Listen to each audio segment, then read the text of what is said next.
I bring this word to you with a lot of responsibility in my spirit, feeling heavy in my heart. आणि आज संध्याकाळी हे जे वचन मी आणत आहे हे अतिशय काळजीपूर्वक मी आणत आहे. माझं मन आज जड झालेलं आहे. Because God has given the church and His people a responsibility to do what He wants us to do at particular times. परमेश्वरानं एक जबाबदारी दिलेली आहे आपल्या सर्वांसाठी आणि आम्ही ती पूर्ण केली पाहिजे. Now let's go on to the subject today. The subject I am bringing about concerning Israel indirectly is the vision of God, which is called the Aliyah. A vision of God called the Aliyah. आजचा जो विषय आहे महत्त्वाचा आहे. लक्षपूर्वक ऐका. आणि तो विषय आहे की देवाचं जे निवडलेले लोक जे इस्रायल आणि तो जो शब्द वापरलेला आहे तो शब्द आहे आलिया.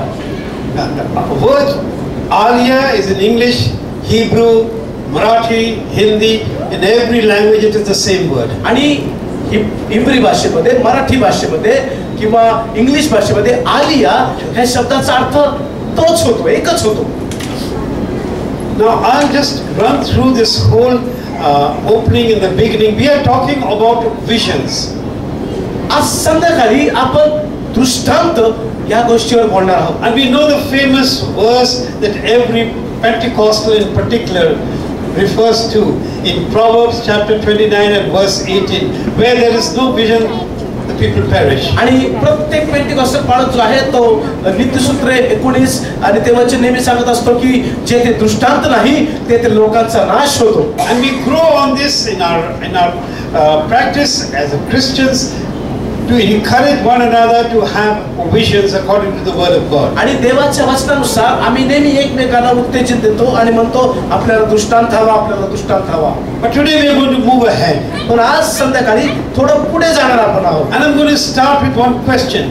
मी आज संध्याकाळी एक प्रश्न विचारून चालू करणार. We know that you have a vision. We know that your pastor has a vision. We know that the church has a vision.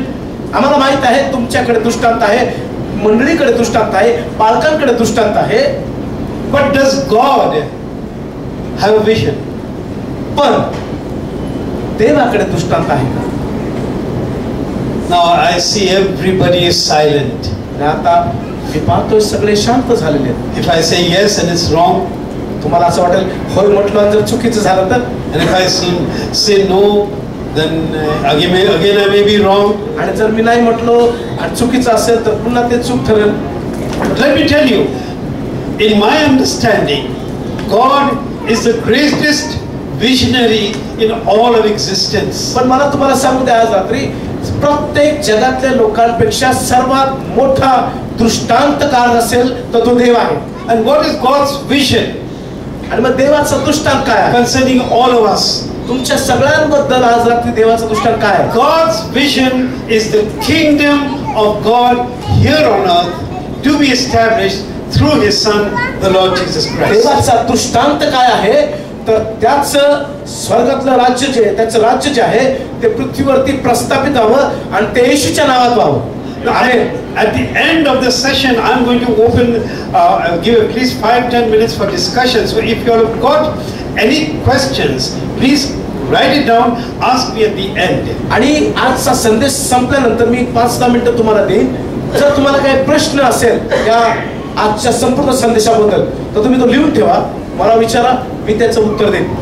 Now we find from the study of the scriptures that the vision of God right from Genesis into Revelation, time and time and time and time and time and time again we can see it there. आणि वेळोवेळी देवाचा दृष्टांत जो आहे तो उत्पत्तीपासून ते शेवटचं पुस्तक प्रगटीकरण त्याच्यामध्ये आम्हाला तो दृष्टांत दिसतो.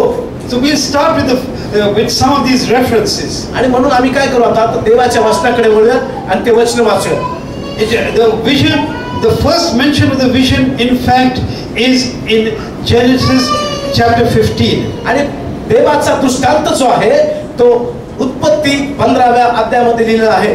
But before we go there, पण 15वा अध्याय उघडण्याआधी I want to come to the Lord's prayer. आणि आज संध्याकाळी येशूच्या ते प्रभूच्या प्रार्थनेकडे मी येतोय.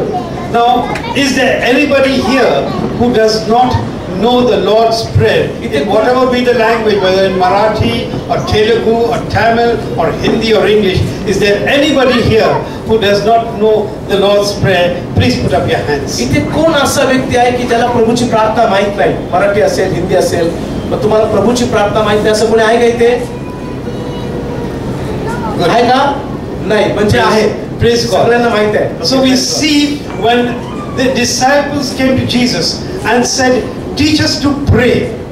What did Jesus teach them as a format of prayer? He said, pray like this.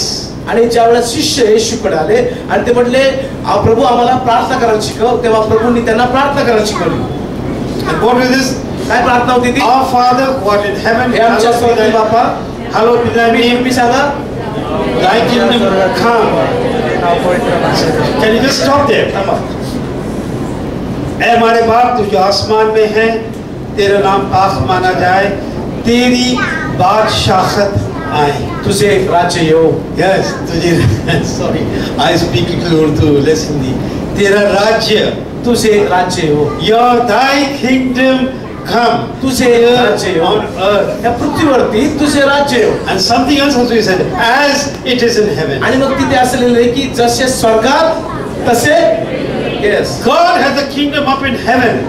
देवाचं राज्य हे स्वर्गामध्ये आहे. And that kingdom is to be established here on earth as an extension of his kingdom through the Lord Jesus Christ. त्या राज्याची वाढ म्हणून ते राज्य इथे पृथ्वीवरती प्रस्थापित झालं पाहिजे आणि ते फक्त येशूच्या नावात होईल. So in the broader issue, when we see the earth, we see creation, we understand God extending into the earth now to establish the kingdom here on earth, and you and I are going to be part of it and partners of that kingdom. आज सर्व निर्मितीमध्ये सृष्टीमध्ये आम्ही पाहतो देवाचं राज्य येत आहे आणि ते प्रस्थापित होईल आणि ते प्रस्थापित होत असताना प्रभू तुम्हाला आणि मला सहभागी करून घेईल.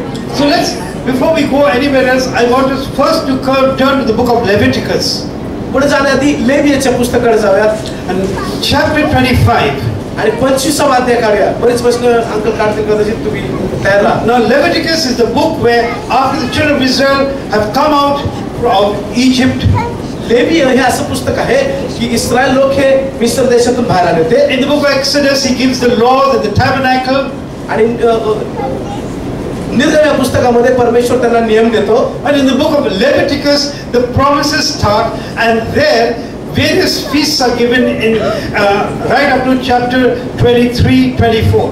लेवीय पुस्तकामध्ये जे अभिवचन होते ते चालू झाले आणि जवळजवळ 23-24 अध्यायापर्यंत परमेश्वर त्यांना अभिवचन देत राहतो.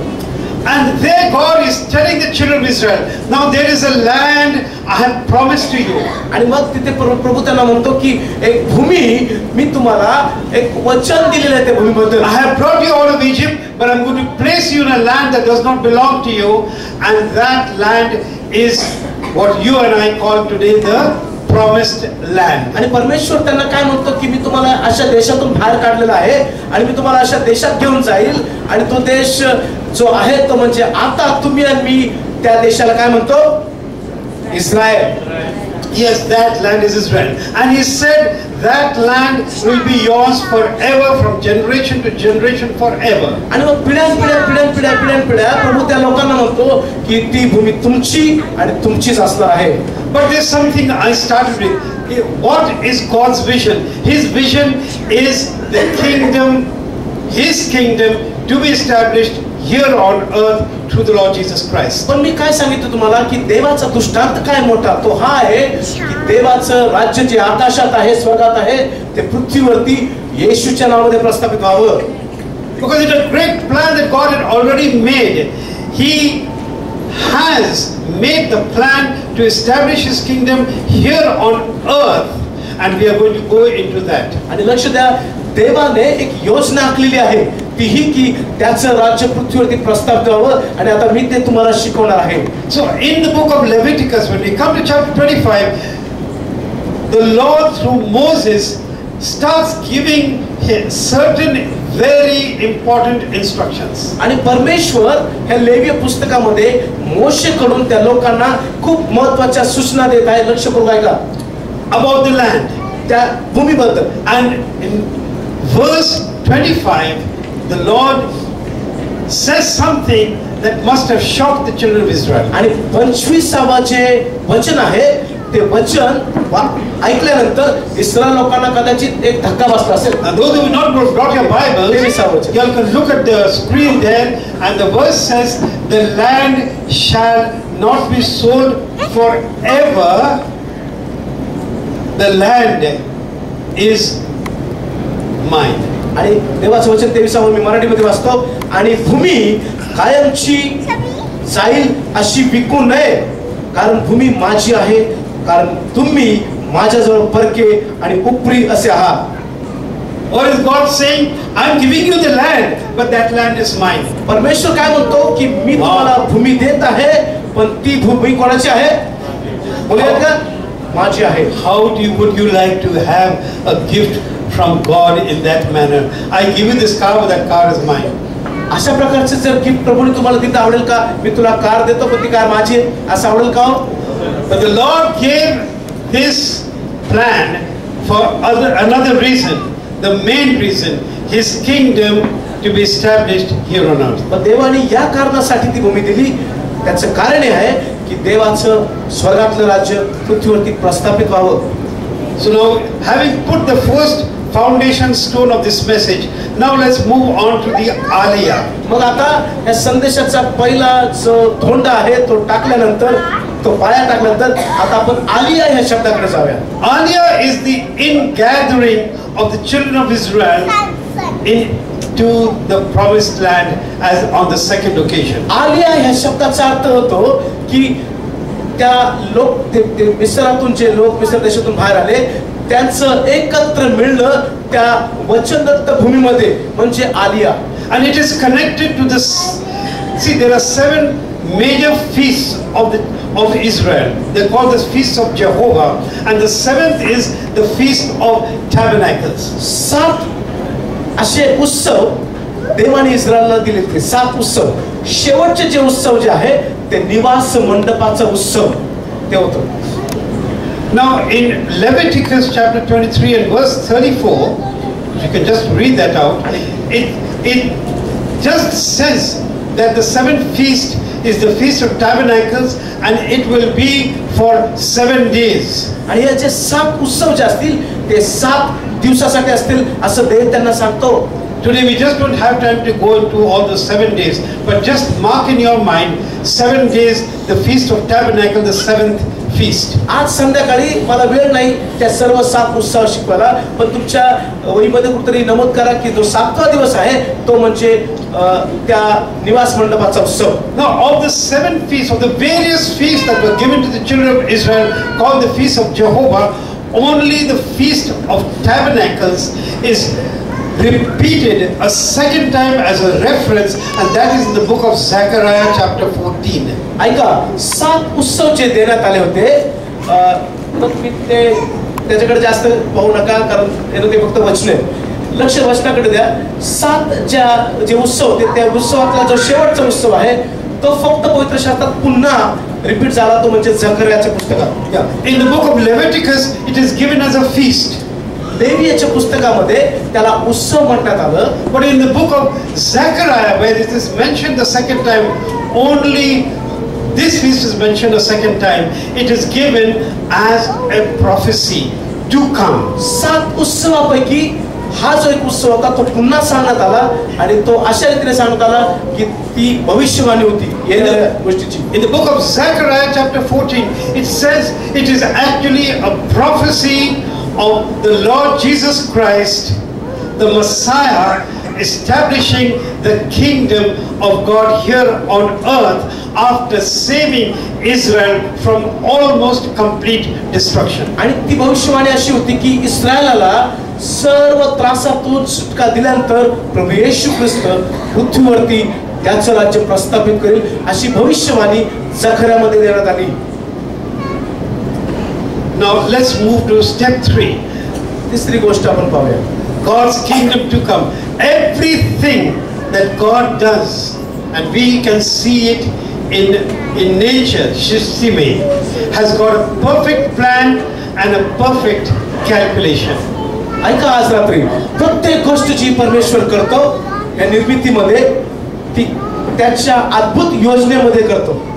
Now the Aliyah, the return of the Jews to the promised land, as I'm talking about today, I am sure many people are going to say this. We have never heard this word before. We have never heard this subject before. Brother, is this really important?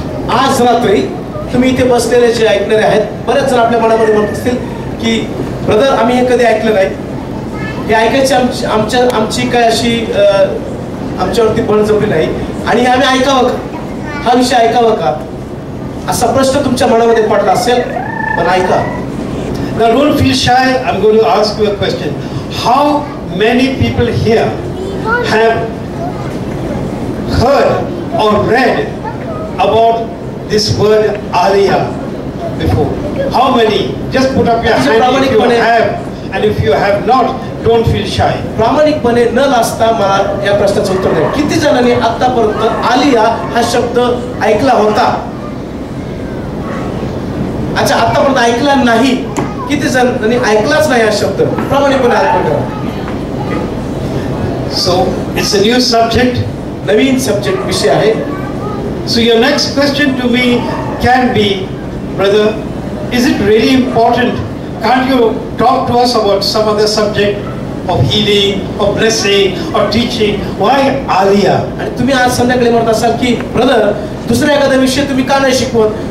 May be कदाचित आरोग्य असेल किंवा पवित्र आत्म्याबद्दल, असा आलिया हा विषय तुम्ही का शिकवताय? And my answer to you, माझं उत्तर तुम्हाला संध्याकाळी, you will be surprised. तुम्हाला आश्चर्याचा धक्का बसेल. There are more than 700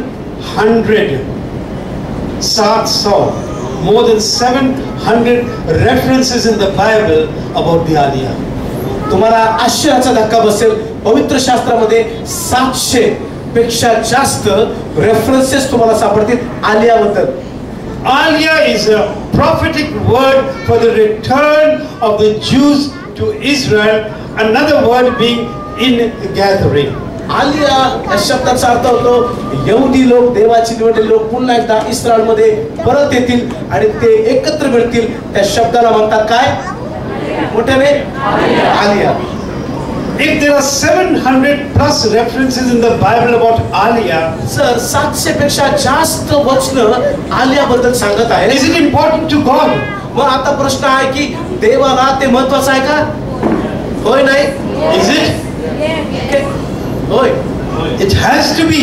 होय, ते महत्त्वाचं आहे देवाला. It must be one of the most important matters in God's sight. हा विषय देवाच्या दृष्टीमध्ये अतिशय अतिशय अतिशय महत्त्वाचा विषय आहे. It is God's vision. हे देवाचं दृष्टांत आहे. Now I ask you one question. आता प्रश्न विचारतो. You have a vision. तुम्हाला दृष्टांत I आहे. have a vision. माझ्याकडे दृष्टांत आहे. Parents have a vision for their children. आणि आपल्या लेकरांसाठी आपल्याकडे दृष्टांत आहे. The pastor has a vision for his church. पालकाकडे मंडळीसाठी दृष्टांत आहे. We all have visions. आपल्या सगळ्यांकडे दृष्टांत आहे. Various types. But you know, of various types. But you know, unless your vision does not run parallel to God's vision, something will go wrong somewhere. पण मला तुम्हाला सांगू द्या, तुमचा दृष्टांत आणि देवाचा दृष्टांत जोपर्यंत एकत्र धावत नाही तोपर्यंत काही होणार नाही. Now the Aliyah, meaning the return of the Jews to the promised land. Alia म्हणजे यहुदी लोकांचं इस्रायलमध्ये पुन्हा येणे. Also called the ingathering. ज्याला म्हटलं गेलं की एकत्र येण्याची सहभागिता. Is so important to God that the Lord will do any and everything to see that it is fulfilled. हे देवाला इतकं महत्त्वाचं आहे की प्रभू काहीही करेल ते पूर्णत्वाला नेण्यासाठी. Now after a little while we are going to go into the map and we will see थोड्या वेळाने मी तुम्हाला काही मॅप दाखवणार आहे. how things are progressing in God's eyes and sometimes how blind we can be as God's children. देवाच्या योजना कशा पूर्ण होत आहेत त्या तुम्ही पाहू शकाल आणि त्याचबरोबर देवाची लेकरं आजही कशा प्रकारे आंधळे आहेत ते तुम्हाला समजेल. But today most Christians know that there has been a massive pouring into Israel of the Jews from various parts of the world. Most of us know about it. आणि आज तुम्हाला मला सांगू द्या की इस्रायलमध्ये सर्व यहुदी लोकांची आता गर्दी जमायला लागलेली आहे. And today the Arab countries are so angry. They are wondering, where are these Jews suddenly coming from all over the world and settling over here? आणि आज तुम्हाला सांगू द्या की आखाती देश आहे ते इतके रागाने भरलेले आहेत की अचानक हे यहुदी लोक कुठून यायला लागले. God's plan and timing. ऐका, देवाच्या वेळेमध्ये देवाची योजना पूर्ण होते. And they are angry. आणि ते आता रागावलेले आहेत. अरब लोक रागावलेले आहेत, चिडलेले आहेत. They don't hate the Jews. They hate the Jews coming to Israel. ते यहुदी लोकांचा तिरस्कार करत नाही, पण यहुदी लोक जे जगात विखरलेले आहेत ते पुन्हा इस्रायलमध्ये यायला लागले, याचा त्यांना राग यायला लागलाय. They have no fight with the Jews. Jews living in Arab lands, they have no problem. जे यहुदी इतर देशामध्ये राहतात त्यांच्याशी ते भांडत नाहीये. Arabs are living in Iran, Arabs are living in Iraq, Arabs are living in, please forgive me. Jews are living in Iran, Jews are living in Iraq, Jews are living in various Muslim countries. They have no fight there. But when the Jews come to Israel, that is where the problem is. ऐका, खूप घन गोष्टी आहेत या. जेव्हा यहुदी लोक हे इराण, इराक आणि सौदीमध्ये राहतात तेव्हा त्यांना काही प्रॉब्लेम नाहीये, परंतु जेव्हा ते पुन्हा निवडलेल्या इस्रायल देशामध्ये यायला लागले तेव्हा या अरब लोकांना आता चीड यायला लागली. And they are angry with the Christians because the Christians are supporting them, and they are saying, why are the Christians supporting the Jews? That is their hatred with the अशा Christians. प्रकारे तुम्ही मी जे ख्रिस्ताचे लोक आहेत ते त्यांना support करताय आणि म्हणून आता आखातातले जे अरब लोक आहेत त्यांना ख्रिस्ती लोकांचा पण राग यायला लागलेला आहे. But now let's come